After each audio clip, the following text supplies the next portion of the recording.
Hey everybody, Spectre Heliotic here, and I have a lot to say about the latest Joji album, Piss in the Wind. Now, I've been a fan of Joji's music for a really long time, and there's no denying that out of all the former YouTubers that branched out into the music industry, Joji is one of the most successful when it comes to that. Especially within this era of the 2020s in which he really made a name for himself.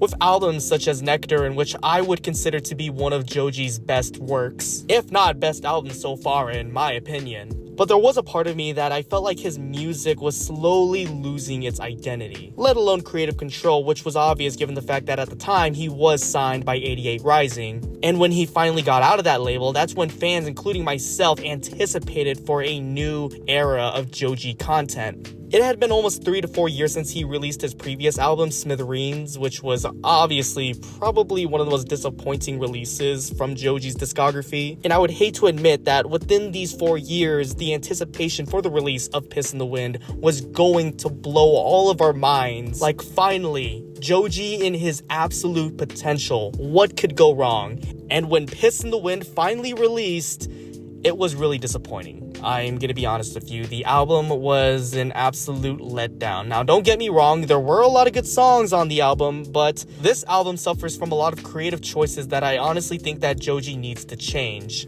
This album has over 21 tracks, plus a bonus track, which basically equates to 22 tracks. And with the amount of tracks featured in Piss in the Wind, you'd think the length of this album would be long. But surprisingly, the length of this album is only 45 plus minutes. And once you start to examine the length of each track, you start to see why. Doing the math, over 50% of the tracks featured in Piss in the Wind are around 1 minute and 50 seconds long, and sometimes even less, while 40% of the tracks featured in this album run about 2 minutes plus. The only track with a decent length is Love You Less, which has a length of 3 minutes and 21 seconds. As for the bonus track, 58 seconds. It's absolutely ridiculous to have an album with this many tracks, yet the length of this album is so undeservingly short. Part of the problem that I have with this album is the fact that I feel like this was supposed to be made to be listened to under one sitting. But the problem is, what if I just want to listen to one song individually?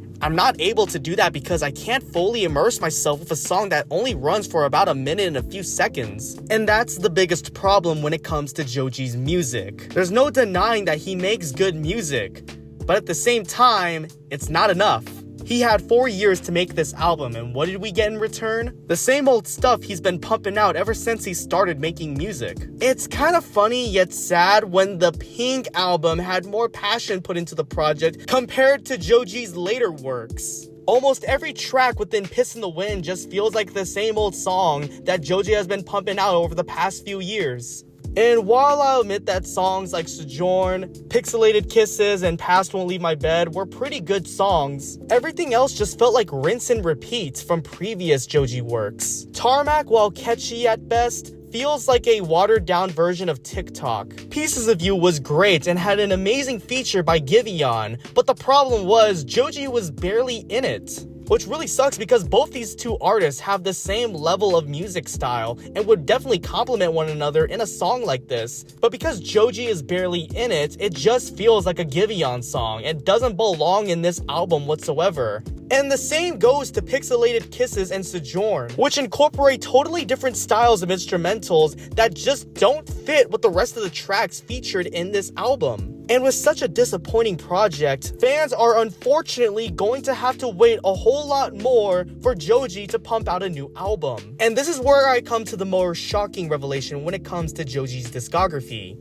He makes good music, but not good albums. There's no denying that Joji is an amazing artist, and time again, he has proven his critics wrong. His singles alone have managed to get onto the Billboard charts time and time again. Fans and critics alike do want to see more Joji. What we don't want is the same old Joji that we have been familiar with since he first started making music. I feel like Joji is one of the few artists who really needs to evolve his career. He is capable of doing so much, yet it almost feels like he is being limited with his talent. If there is any hope that I have for Joji's career, is that Pixelated Kisses was definitely the right step in that new trajectory. A potential hint at what could possibly be the future of Joji's career and music style overall. But until then, it's either sticking to this or this.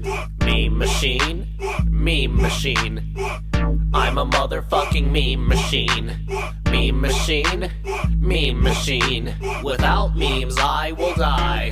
Give me the memes. I need the memes.